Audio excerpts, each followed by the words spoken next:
Well, welcome to another edition of the SJHL Insider podcast. I'm Jamie Neugebauer for Thursday, April the 10th. Great to be here. Over the 4 years, I have watched a certain gentleman play a lot of hockey, stop a lot of pucks, interviewed him a bunch, and every time it left me thinking this guy could have his own show, and I hope he doesn't go into broadcasting just simply because I don't need the competition. But here we are. The whole league is talking about him.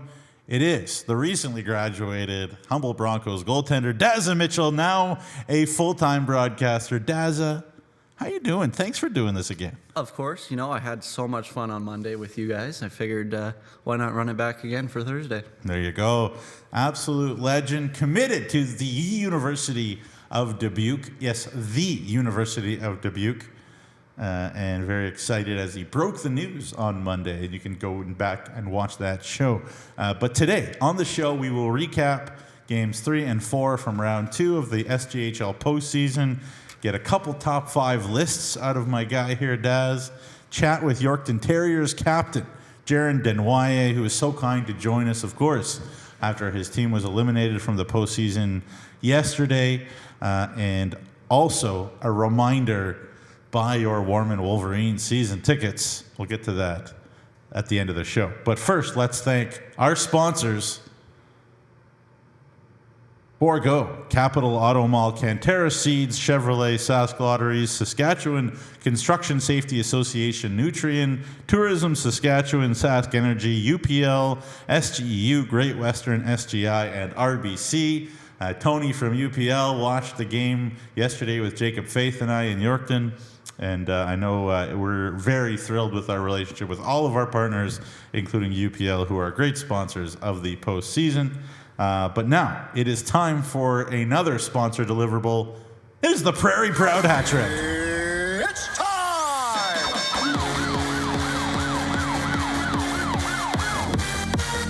There's the dancing in the back. There we Love go. it. There's producer Bryce and Ryan Baracco, who is also here doing a wonderful job for the Prairie Proud Hat Trick. First, we will recap games 3 and 4 from round 2, aka the semifinals.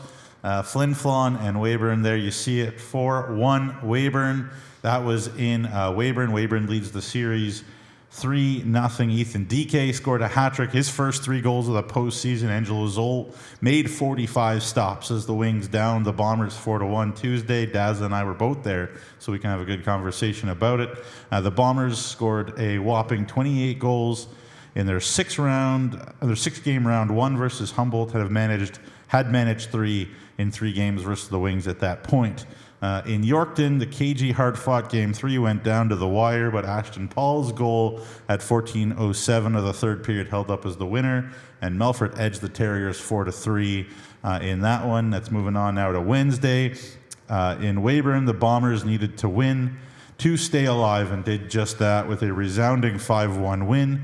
Dazza was there on the ground, so he can tell us all about that. 4 Bombers had multi-point outings to force a Game 5 set for Saturday, and Ethan DK scored again. By the way, that 1 goal for Weyburn, but a couple of guys, including Keith Gruner, had a couple points in that one, and Melfort will get a chance to defend their Cantera Seeds Cup championship from a year ago. Riley Kotai scored on a penalty shot, 9:25 into the third period, and it stood up as the game winner. Nick Andrusiak added a very nice insurance marker to earn the Mustangs the 4-game sweep on Wednesday. 3 Mustangs found the back of the net. Tate Schofer, who is somebody that Dazza knows as well. Really good buddy. With the lone response for Yorkton on the night, and he had a great 20-year-old career as well. But Dazza, let's talk about Weyburn and Flin Flon here first. Game 3 was a very good performance by Weyburn. That it was. But did you start to see maybe the momentum shift just a little bit to Flin Flon, even in that one? I think a little bit, yeah. Like the opening game there, you noticed that DK had a big game. He was all over the ice. He scored some timely goals. That opening goal off of a big Flin Flon turnover just at their blue line right there. DK gets in, cuts to the net, puts it between keeper's legs. Great way to start the game for him there. And then not only that one, but his second goal of the night there, directly after Weyburn scored another one to open the second period, get on top of it, and suck the life out of Flin Flon for that period. However, like you said, third period, Flin Flon started to put some more pressure on. They outshot the Wings that period, outchanced them too, and started to look more like the team that I played against in the first round. Yeah. Well, I mean, we were talking about it, right? You were like, that's not the same team that I had to face. Of course, if you don't know, you're just joining us, Dazza was the Humboldt Broncos goalie in that first round series against Flin Flon, and that Flin Flon team was relentless for all 6 games, really, in that series. Against kind of a depleted Humboldt Broncos team, if we're being honest, but that was not what we saw for the first 3 games, most of it. Speaking to Mike Reagan after Game 3 as well, they had scored 3 goals in 3 games. That is not Flin Flon normal, and it was 6-0 in first periods for Weyburn after Game 3. So we had mentioned it on the Canalta Road Report there with Jacob Faith. It's you cannot expect to win hockey games if you're losing first periods 6-0 over 3 games. You know that better than anyone out there, Dazza. Like, if you're behind the 8 ball, especially in a tight, hard-fought game in the playoffs, it's just a different world because the other team over there is as good, if not better, than you are. Yeah, absolutely. It's hard to recover, especially if you get 2, 3, 4 down to start the game, like the first 2 up in Flin Flon, like Weyburn did. Yeah. This game 3, was a little bit different, only 1 goal to start, but then 2 more to come directly after starting the second period. Not only that, too, Flin Flon had some good chances, especially on the power play. They went, I believe, 0 for 4 that night on big-time chances. In the third period, they had a 4-minute power play, too, and the Wings did a really good job on the kill, kept them to the outside mostly, got guys out of the way so Angelo Zoll could see that puck and make sure he wasn't giving out anything too crazy for Flin Flon to jump on, and it was really just a well-played game for the Wings. It was a well-played game. They gave up 46 shots, and Flin Flon will put pucks on you. Like, that's just the Mike Reagan teams of every year. They'll put pucks on you, but they weren't hyper-dangerous for the most part. But you were starting to see those second, third chances. Once Flin Flon had shot that initial puck, Angelo Zoll made that initial save. The Bombers were starting to win those second battles, those third battles, and they were working on being more dangerous offensively. But it seemed like maybe they figured out for Game 4. What was different about Game 4? So Game 4 was the complete opposite of what Game 3 was. Yeah. Flin Flon came out. Keith Gruner scored a big goal. The first time Flin Flon opened the scoring in this series, and it's off a Keith Gruner goal. High glove, just beat Zoll. It actually got stuck in the netting, in the mesh of the netting, so he had to turn around and pull it out. But big-time energy booster for Flin Flon going into a game that they have to win to stay alive, and they do a really good job in that first period. They were heavy on the forecheck, especially as the game went on. They made it harder and harder for Weyburn to be able to break out and break out cleanly like they do so well. They love their middle plays. They love their quick passes and quick options out of the zone and break in with speed. Flin Flon found a way to clog that up and really cause issues for the Weyburn D, resulting in lots of turnovers and scoring chances for Flin Flon off of those turnovers. Yeah, for sure. And look, the Weyburn Red Wings played just kind of perfect hockey games up in Flin Flon. Again, some of those mistakes, I think, too, were starting to creep in. And also adjustments are made. You mentioned it. They're getting heavier on the forecheck, getting more aware of what lane you're in when you're forechecking and when you're putting pressure on Weyburn's D, trying to break those pucks out. Because we know that Cody Mapes does like to break out in the middle of the ice. He likes to have his wings use their speed in as much space as possible. A lot of teams in this league, they are rim heavy, rim dependent to break out pucks, and the Weyburn Red Wings, don't want to do that, and sometimes they can be a little stubborn. And I talked about it on a previous show. I said sometimes you just need to not be so dependent on what your system says and read the situation and just find that pass up the wall, or just get to the red line and chip it in and make something happen on the forecheck. And I think finally those adjustments were starting to work. Mike Reagan talked about how the Bombers were getting their mojo going a little bit as well in Game 4, and that's not good news. How concerned should Weyburn fans be? At this point in time, I don't think there's any concern right now. Okay. You've already gone up 3-1. No one expected you to go up 3-0 to start with. Yeah. And I talked with Dylan Fiesel after the game on the radio, and we kind of talked about how it's the same thing as if you would have gone up to Flin Flon and split there and had come home and won both. The only difference now is perhaps a little bit of the mental side. After losing the last game at home, now you got to go on the road and find a way to snap a little streak there. Yeah. But Weyburn has been dominant in the Whitney Forum this year, which not many teams can say. And so I think they're going to go in there. Again, they just got to play their game, stick to their style. But Flin Flon is going up with a good amount of momentum now. They're going up with momentum. Weyburn is 4-0 at the Whitney Forum this year. Don't know how many teams have ever said they're 4-0 at the Whitney Forum in a season. Definitely not in my time. So very impressive stuff. The UPL, by the way, performers of each night so far in games 3 and 4, both from this series. Let's take a quick look at those graphics, boys. I believe the first night it was Ethan DK getting the hat trick. The third one, I was joking with Cody Mapes afterwards that it was kind of like a fadeaway 3-pointer because it was empty netter and he launched it from well in front of the red line. And if he misses the net, it's 3-1 at that point, Flin Flon. So Cody wasn't really bothered by it, but anyways, he got it in, so it doesn't matter. Yeah. And Keith Gruner, you mentioned it, a guy that one of those bombers that needed to get going. And boy, did he ever. And you wake up Keith Gruner, you're asking for trouble because he's a wonderful hockey player. They got a bunch of them, of course, on that Flin Flon team. All right, now let us move on to the other series.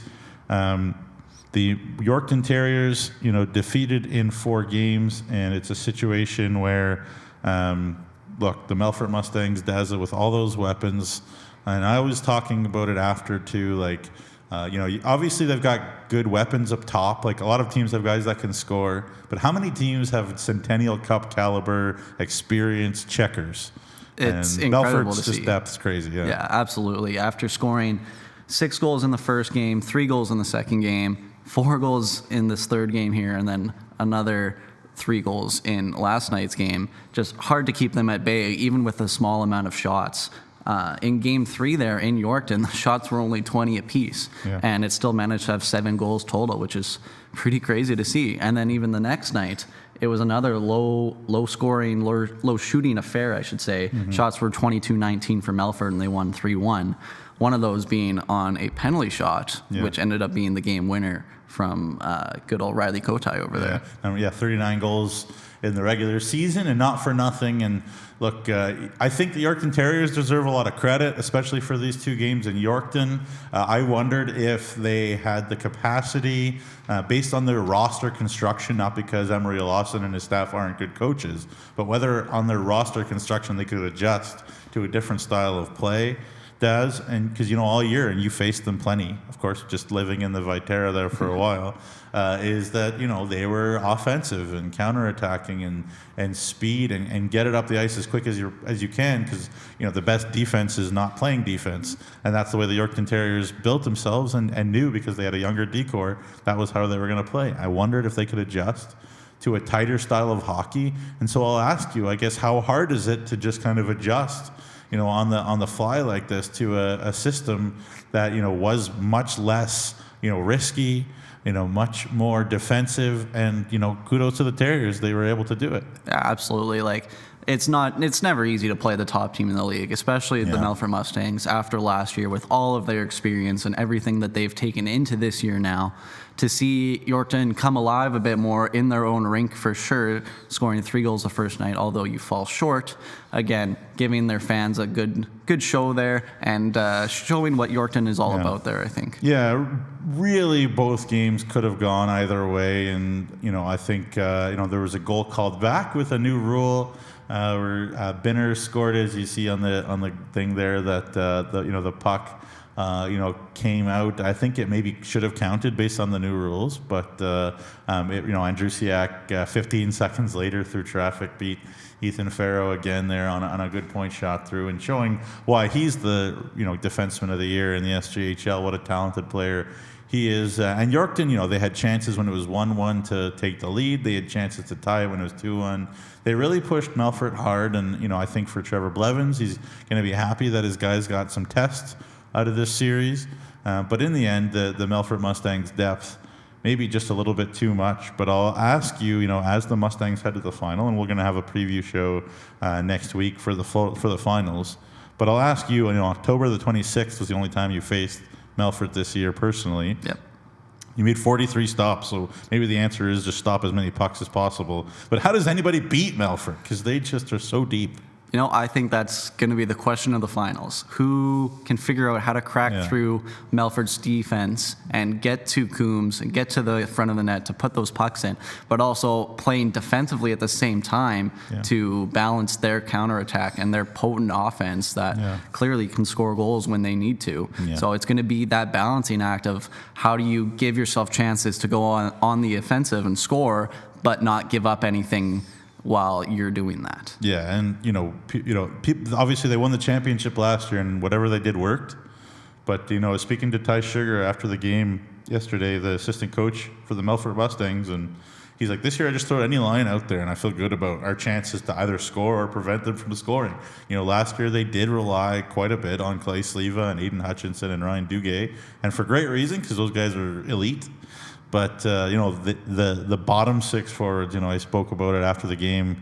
They were so impressive. Danton Cox, man, that guy, every time there's a board battle, a puck battle, he is a dog on raw meat. Like, he is an insane competitor in those moments. Caleb Binner, same thing. Austin Shepard, same thing. Nolan Patterson. You go down the list, like, Melfort has a stable full of guys that do not lose puck battles. And that's where they're so elite. They have great shooters. They've got great scorers. That's fine. Christian Coombs is a very good goalie. That's fine. But the thing that makes them just so much better than everybody else to me is those bottom six guys just do everything well and can skate. It'll be interesting. It'll be tough, no matter who, whether you're Weyburn or Flin Flon, to match up with that depth. How do you do it? Absolutely. That team, the experience that you get and having that depth scoring like you talk about there, they really just play together as a team. When you're playing against them, it feels like they're always coming at you, whether it's their top line or their fourth line, like you said, top D pair, lower D pair. They're just always on top of you, always trying to make something happen and always able to find some sort of space and time with the puck to be able to make plays happen. Yeah, and the last point we'll make before we move on here is when you have a deep team, you can throw a lot of obvious things out there, but one of the things is that nobody's that stressed. And when you're not that stressed, you don't get injured as much. And I'm sure they're banged up to some degree. Absolutely everybody is. Flin Flon, boy oh boy, are they banged up. I think you guys hammered them. Seriously, I think the Flin Flon Bombers were hammered hard by Humboldt in that first round. But, they're deep. But Melfort, it doesn't seem like many of their lines are stressed too much. That's ice time. That's the fact that they have the puck and they're the aggressors. And when you're the aggressor, you don't get injured as much. That's the bottom line. So the Melfort Mustangs have a lot going for them, and that's why they're in the finals. So we'll see what happens. Let's look at the bracket here as we take a look moving forward, just to see how we got to where we are now. There you are. Of course, you see it there, the Melfort Mustangs with a sweep. They gave up, 4 or 5 goals there in the series, scored a lot more than that. That's just what they do. They were, defending champions for a reason, and maybe better this year. We'll see moving forward. And not done are the Flin Flon Bombers. Not done at all. Very impressive stuff. Let's look at the schedule ahead here. Just a quick peek at that, and we'll talk about a little preview there for game 5 coming up on Saturday in Flin Flon later. But there you go, looking at it. If you're going to make some plans, get some tickets at the Whitney Forum. It could be over on Saturday. It could be over game 6 or 7. It's all very possible.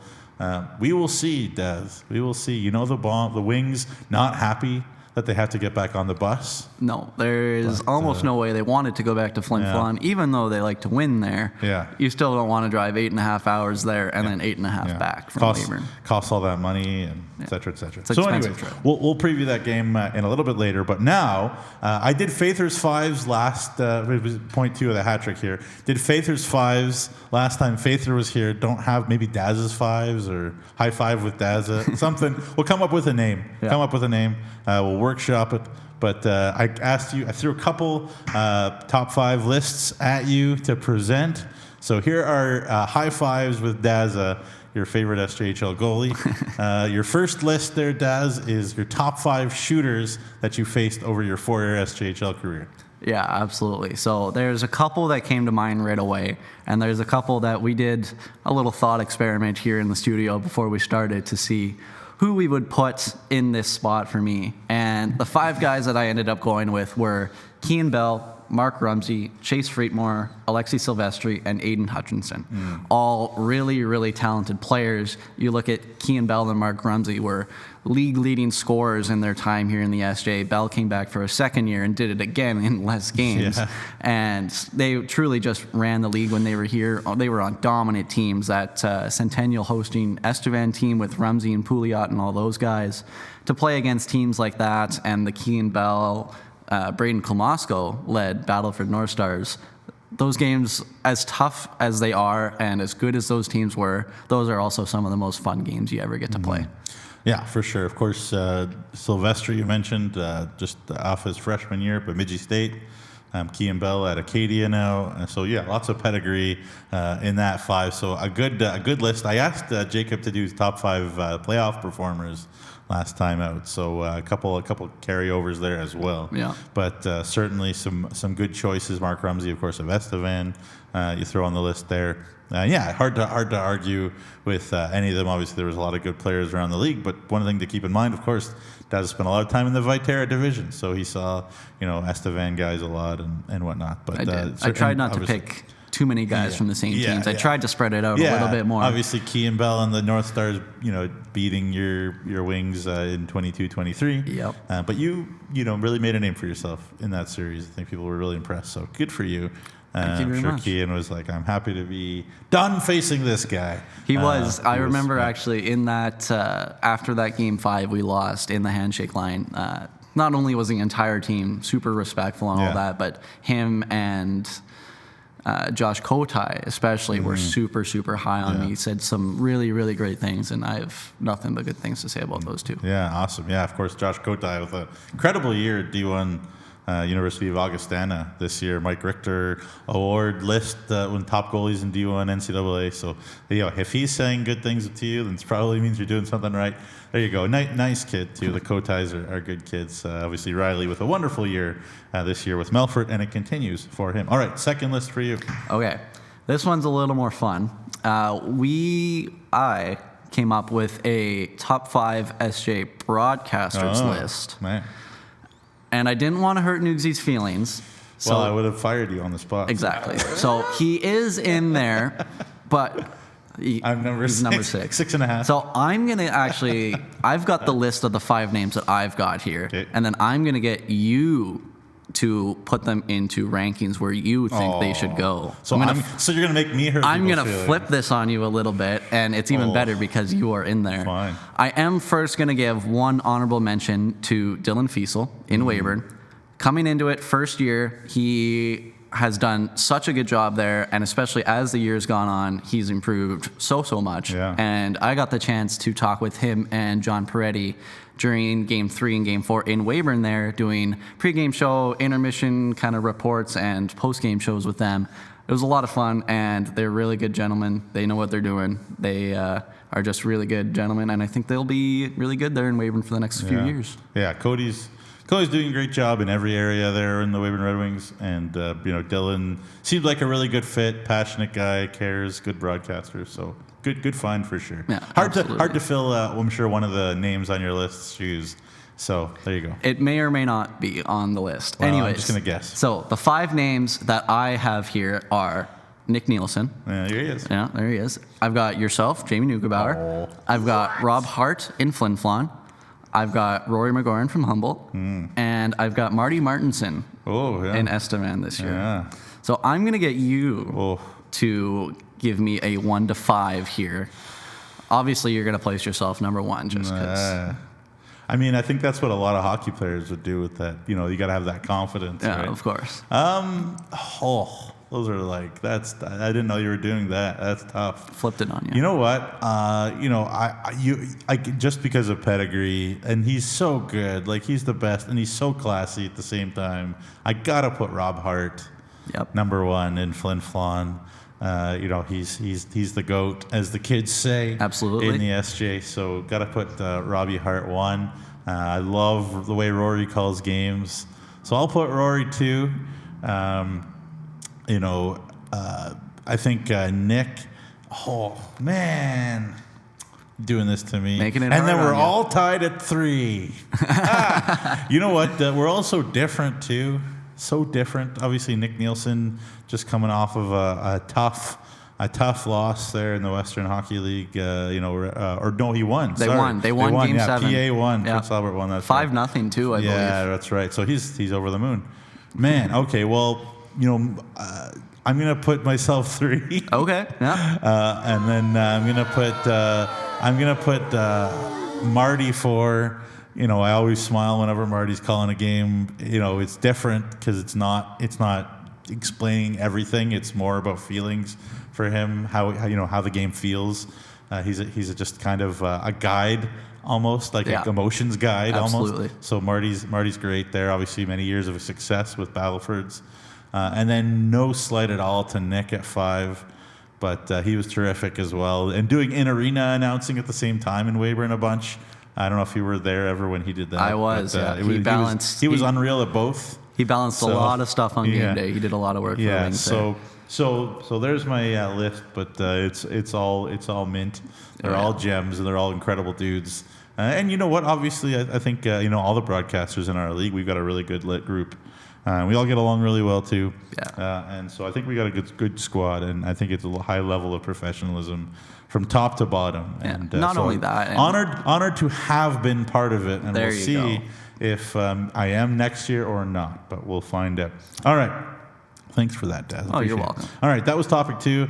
Quick topic 3, just a little peek at what the Centennial Cup might look like. Of course, it's going to be in Calgary in May. If you win the SJHL, you will move on. So you see we have 2 teams. We know 2 of the teams that will be there now, as Grand Prairie has won their semifinal, as did Calgary. So Grand Prairie and Calgary are the finals in the AJHL.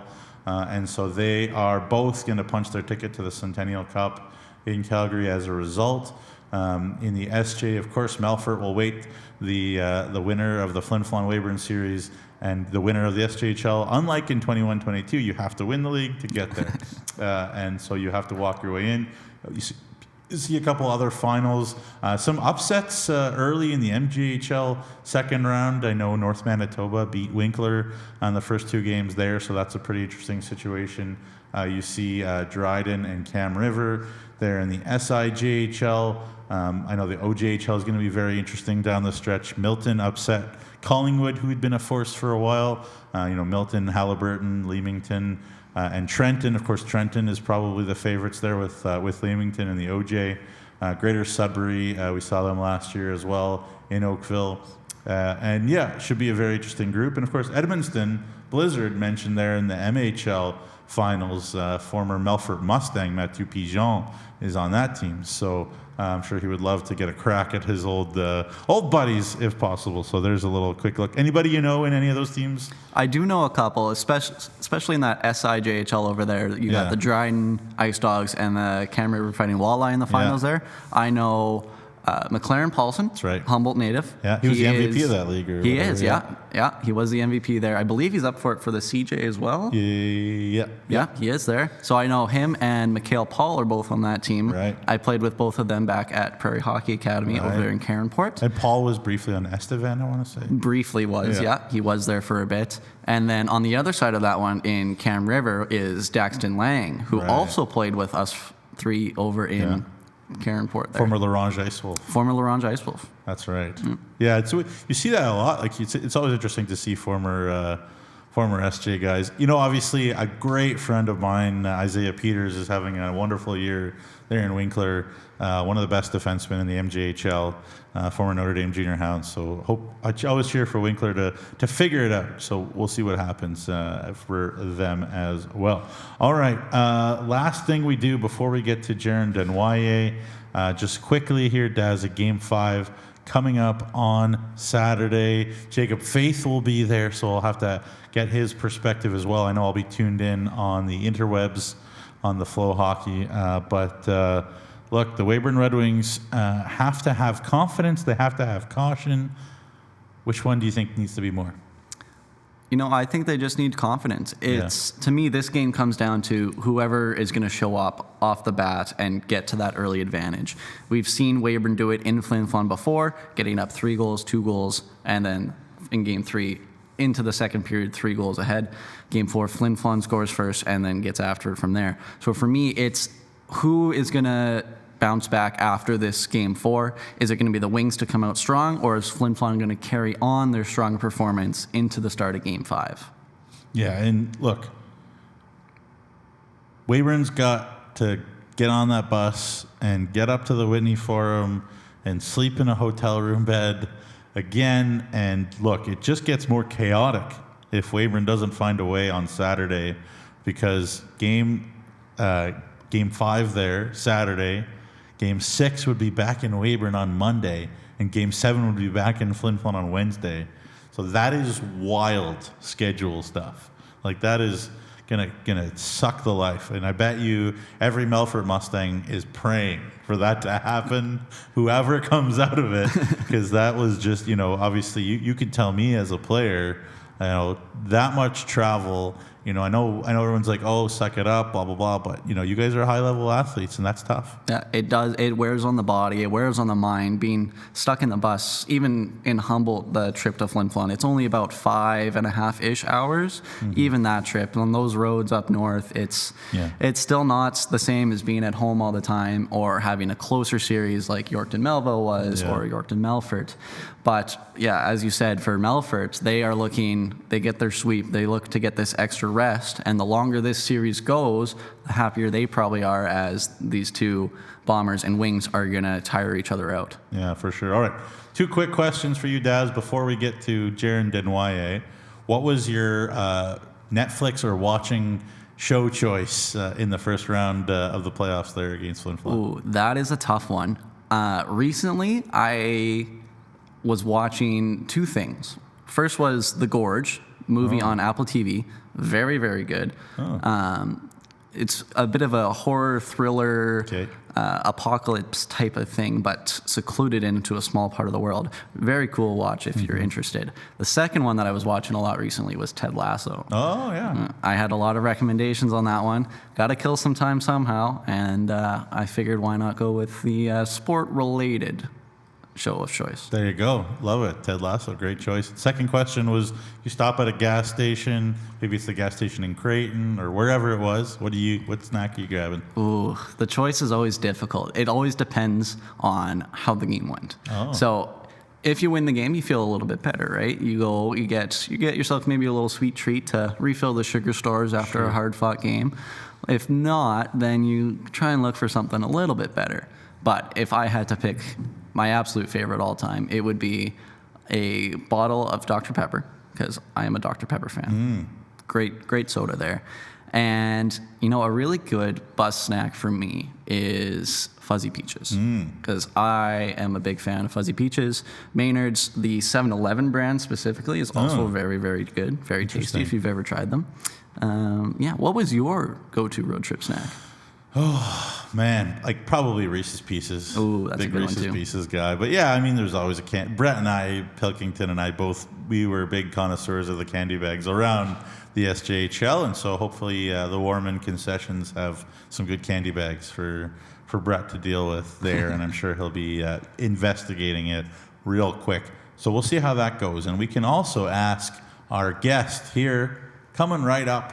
It is the captain of the Yorkton Terriers, Jiren Deno. Jiren, it is so classy and kind of you to join us here a day after, being eliminated with your junior career being done.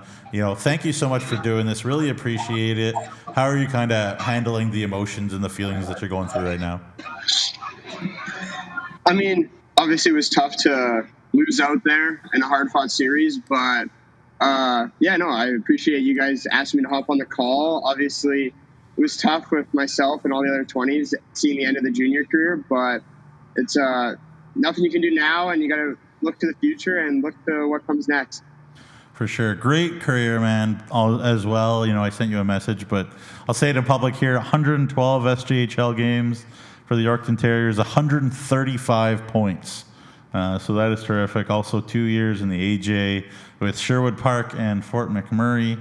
And a big piece, of course, of the Yorkton Terriers and representing the SJHL well at various showcases and events as well, too. Let's take us into that series there with the Melfort Mustangs. Especially the games in Yorkton, Jiren, seemed like they could have gone either way. I'm sure you would agree with that sentiment.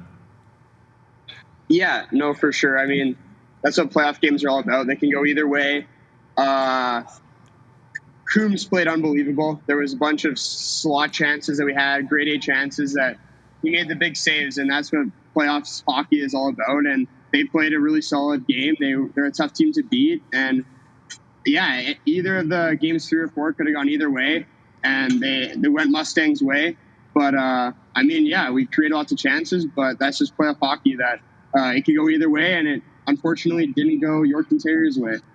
Yeah, definitely a hard-fought series there for you guys as well. Getting into round 2 alone is very impressive. How did that Melville series feel to you guys after that big rivalry? I'm sure the communities were up in arms behind you. So how did that series feel for you guys and to bring a series win to Yorkton? I mean, obviously it was really emotional. It's against Melville. It's your crosstown rivals. It felt awesome. Like, it was super emotional. Obviously, we won Game 5 in overtime, and it was just the whole thing. Like, the organization hadn't had a playoff win in a long time, so it was good to bring it back to Yorkton, especially against Melville, because for both organizations, they make the most money when those two teams play against each other. So definitely emotional to have 2 overtime games, and we were fortunate enough to be on the top of both of those. Yeah, for sure. And, obviously it's so fresh for you, Daz, for Jiren. He's Daz, you're Jiren. It's got to be a lot, right now for you to deal with too, with it being so fresh, but, being the captain, what you guys went through, be it, guys leaving, be it, the forfeitures, everything, injuries, you name it. The Terriers went through it this year. The togetherness in that room, I can only imagine, I don't want to put words in, must have been pretty intense by the end. Yeah, no. The belief in the room was something I've never experienced before. Like, there was never any doubt. Like, even going into the third period yesterday in Game 4, we're down by 1 goal. There was never any doubt. It was always together. We knew what we had to do. Obviously, we went through a ton of adversity all year, and I think it just strengthened us together even more. And I think it'll be a season that everyone remembers the positives, and everyone will have their bonds that they have with their teammates for the rest of their lives, because we went through a lot, and they'll carry that for the rest of their junior careers for the young guys and into the future for the older guys. Yeah, I know from my experience too in both Weyburn and Humboldt, just having a great community and team culture there really helps improve the experience. So speaking of community there, what was your time in Yorkton like for yourself? Not only just the hockey, but with the community, with your billets, and kind of the whole team environment there in Yorkton. I think it's unreal. It felt amazing to see the community grow from last year to this year, just the amount of support that grew. Like, we walk into places and people knew who we were, and just that support, that little bit of just knowing who you are when you walk into even just a grocery store is unreal. And the growth through the town, the city, I guess, was just unbelievable. The support every night, we had the best attendance all year this year. And I think it definitely fed into our play all season. And I can speak, the billets are unreal. I roomed with Jeffrey Hammond the last 2 years at the Stacey and Corbin Newfelds, and they were amazing. And I know all the guys, they have amazing billets. And I just want to say thank you to the whole city of Yorkton. Like, it was an amazing experience. Like, the support is unreal. Jiren, do you have like TV noise going on in the background or something there, or what's going on, bud? I think it might just be my earbuds that I'm speaking into. Oh, okay. Sorry about that. It's all good. We'll figure it out. How'd you do shooting on this guy? I think I did okay on Dazza. There was one right before the Christmas break. I had a forehand backhand play that I don't know if it went in, but it did was a not late go call. in. Controversial I heard call. I heard at the airport. We were flying back home. Emery asked Dazza at the airport if it went in, and Emery said that Dazza told him it did not go in. I did not see, but it was called a goal. Yeah, so my last game as a Weyburn Red Wing actually was against them in Yorkton, and Bob Millette was the referee in the corner there. Jiren came in down my right side, cut across the net, tucked it in there. I don't know what it hit, whether it was the post or my leg or something, but it was sitting there on the line, and Bob couldn't see it from the angle, right? So I went to cover it with my hand. I guess I'll cover it with my hand and kind of pull it off the line. And when I did that, he said that he has to call that a goal because it looks like I pull it out of the net. So from my angle, I have it right there. I see it on the goal line, and I'm just trying to make sure it doesn't trickle over. But yeah, I chatted with Emery at the airport for the Christmas break. I was on my way to Vegas to see my parents and ran into him there. And we had a little conversation about it. But I don't think it was in personally. There you go. Hey. The small margins. Hey, when you got two great players, you know, it's like the immovable force and the unstoppable object, whatever. Yeah. So there you go. And I got to ask you, obviously, two of the best players in the SJHL this year and over the last 2 years even. Jiren, as much as you're willing to tell us, you know, Dazza broke his commitment for next year on the show on Monday. You don't have to. You can say pass. But can you tell us, what your plans are for next year? I mean, my plans is to play post-secondary hockey somewhere. I haven't narrowed it down per se to where I want to go, but my goal is to play post-secondary hockey. Unfortunately, I can't do what Dazza did with a commitment saying, but I'll say that. All right. That's fair enough. You know, hopefully you take the time you need to make that right decision. I know for myself it was an impossible decision. So take all the time you need to do all that. And that was actually one of my questions, so I'm going to ask another one now. What would you say to an up-and-coming Yorkton Terrier, SJHL player? What would be like the one piece of advice you would give them to kind of go through your experience and ability to play in the league? What would you tell someone like that going into their first year? I think the biggest thing for myself, playing as a 17-year-old up until a 20-year-old in 2 different leagues, 3 different teams, it's don't take anything for granted, no matter where you are, especially if you're in a great city like Yorkton, and even a great league like the SJHL. Just don't take anything for granted. It's that off day, go ride a bike, stay out longer after practice, because all of a sudden your junior career is over, and you wish that you could go shoot pucks and play rebound or something after practice again. So I mean, just don't take anything for granted. Do that, go the extra mile, do the work. And I think obviously it might suck that one day as an 18-year-old, but as a 20-year-old, you're gonna be like, oh, I'm glad I did that day where I shot pucks at the end and I scored that goal the next game. Yeah, it's crazy how fast it goes by. You go in your first year and you think you got all this time, and then all of a sudden you're 20 and the season's already over. Yeah, no, for sure. Pretty wild. Jiren, last one for me. Really appreciate your time as always. But, just a remarkable turnaround there in Yorkton the last couple of years.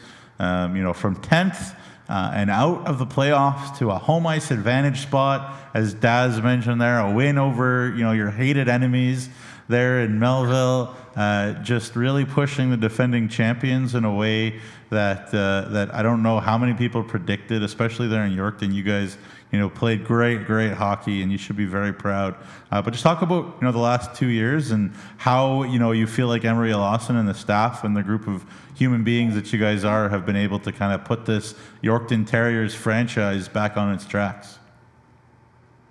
I can't speak enough highly of Emery and even just the whole staff of the Terriers. Obviously last year, I think it started last year with our culture change. The 20-year-olds, Perkins, Unreiner, Karan, Domina, like they laid the foundation with Emery there. And obviously we just didn't get the results we wanted last year. So we finished over the playoffs, made a push, didn't get there. But I think it just laid the groundwork into this year.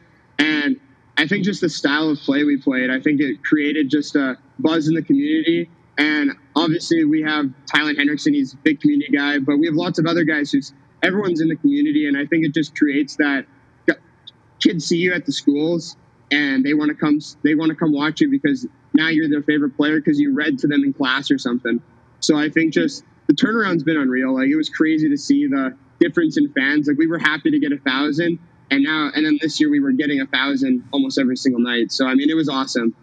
Yeah, for me, it's been really cool to see the turnaround there in Yorkton, going from needing help from the community there to having built a really good, solid roster this year with crazy offensive potential you guys had there.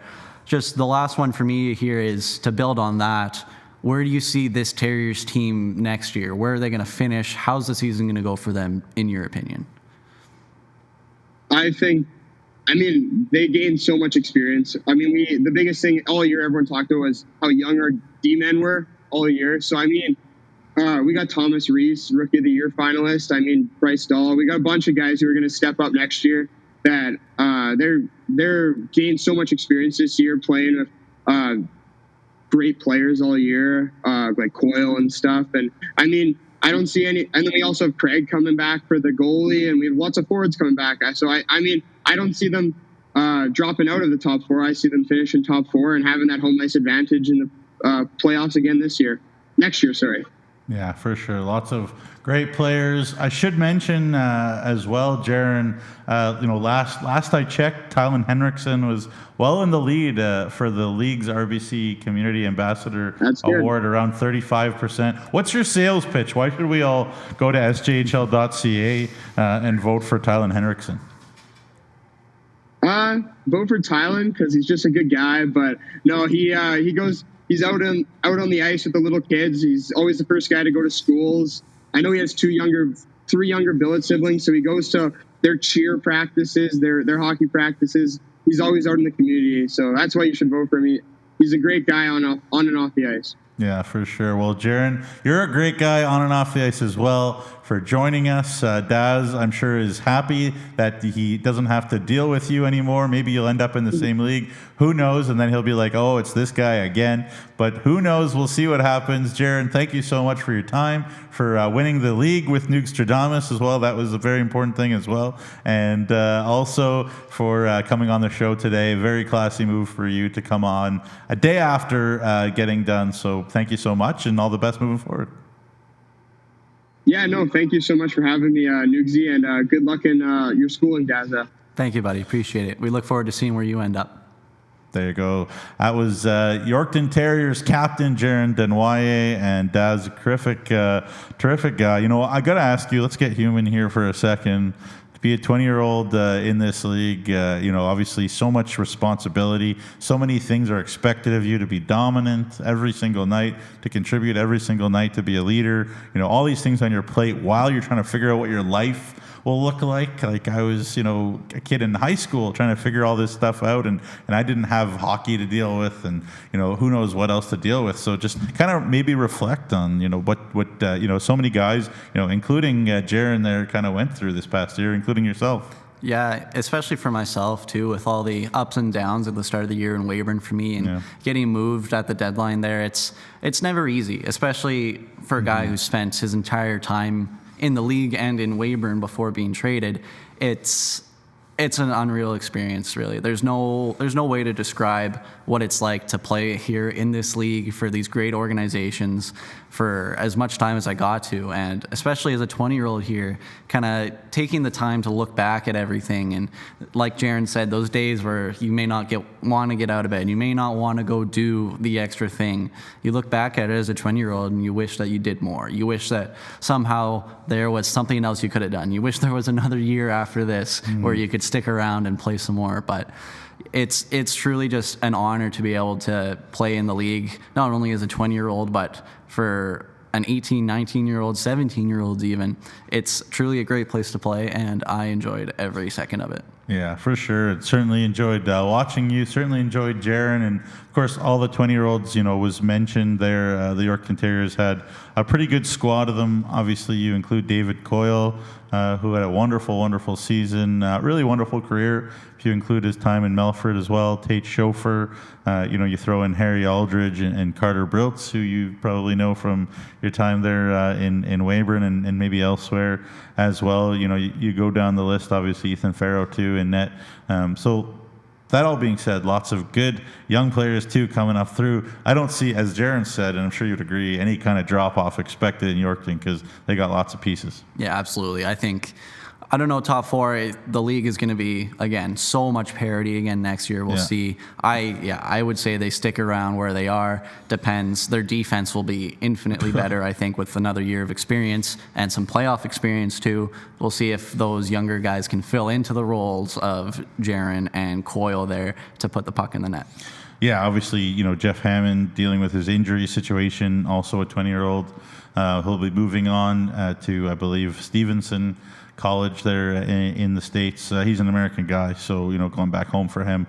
But otherwise, as you said, lots of weaponry, including Jai Zawatsky maybe take another step forward too, and Skittles Tavender, who I'm a big fan of. I call him Skittles because he gave me Skittles at the intermission in Kenora, neutral site game, Notre Dame and Yorkton, which was a great hockey game, and Mr. Tavender gave me Skittles. So thank you, Mr. Tavender.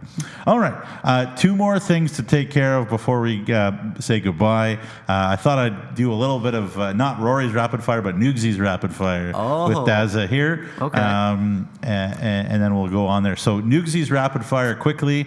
Want your quick answers. All right. Okay. Favorite cereal? Ooh, Cheerios, classic. Favorite rink to play in the SJ? Oh, that's so biased. You made me do the broadcasters, so right back at you. This is fair. Weyburn. Weyburn. All right. Least favorite rink to play in the SJ? Notre Dame. But great broadcaster there. Great broadcaster. Your favorite goalie partner that you had? In the SJ or? In the SJ. In the SJ.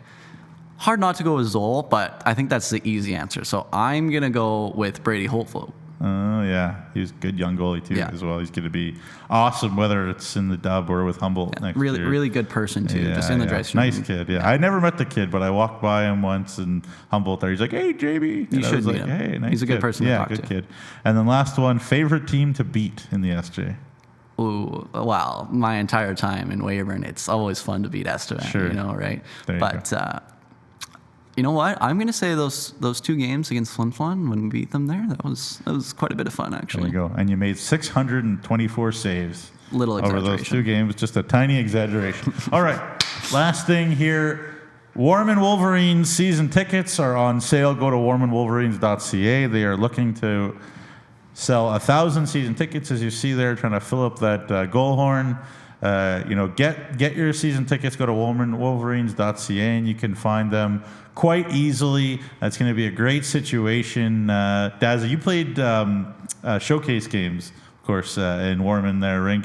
Good vibes. Obviously played U18 there. I believe the Wildcats were around when you were. They were not yet. Maybe not yet. Not but yet. Obviously you played the showcase there. You know that rink. Yeah. Beautiful spot. It's going to be a fun time up there. Yeah, amazing facility, great town. You're super close to Saskatoon, too, so anything you need is always there. Yeah, you got your booster juice in there. You got a nice cafe in there. Yeah. You've got soccer, volleyball fields on the other side. It's just an amazing facility. Might be the best one in the league. Might rival Estevan. Yeah. But, truly going to be a good place to see some hockey played there. How'd you do with the showcases there? Oh, that's remember? a good one. My first year, I lost to Nipawin. I believe it was 3-2. We lost that game, and then the next year I lost to Battleford 8-0, and then I lost to Flin Flon 8-0 again. So we're not going to talk about it too much, but this is where I should have done more research. I don't think I won a game in that building, though it was fun to play in. Yeah, beautiful rink, and of course I'll always remember when Notre Dame played Nipawin there, and I was calling it. And there was a big delay with a stone in a tire, and all the Notre Dame players came up and got booster juice in their gear. And that was a fun time. And the Hound ended up winning that game against them. And actually, I believe our game was after that. Right. And so our game got pushed back and delayed, too, because of that. And you're going to play Humboldt, yeah. Yeah. How did that game go? We did not win, but I believe it was close. Yeah, it was a close game. Yeah. Absolutely. Also, last piece before we wrap, they're going to yell at me at the back. Last thing, I will announce...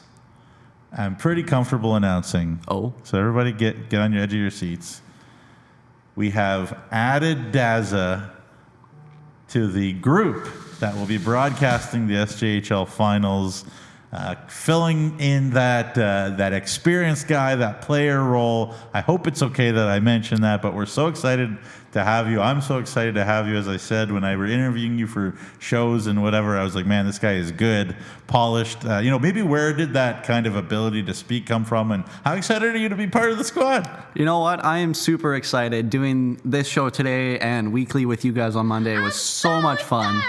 I've always loved doing any radio stuff with stuff like Dylan this year. We did Wednesday with the Wings, kind of started that up with him and did that. Did stuff with Nick all throughout the years, Steve Wilson down in Weyburn, a couple things with Rory and Humboldt. I've just always loved being out there and being able to talk about hockey because it's my favorite thing in the world. And I am very excited to do the SJ Finals with you, and it means I get to stick around the SJ just a little bit longer. Yeah, terrific to have you. Of course, Dazza's family, part of the creators of Campfire Grill, terrific pizzas and different different foods, catering and frozen foods and whatnot. So make sure you check that out as well.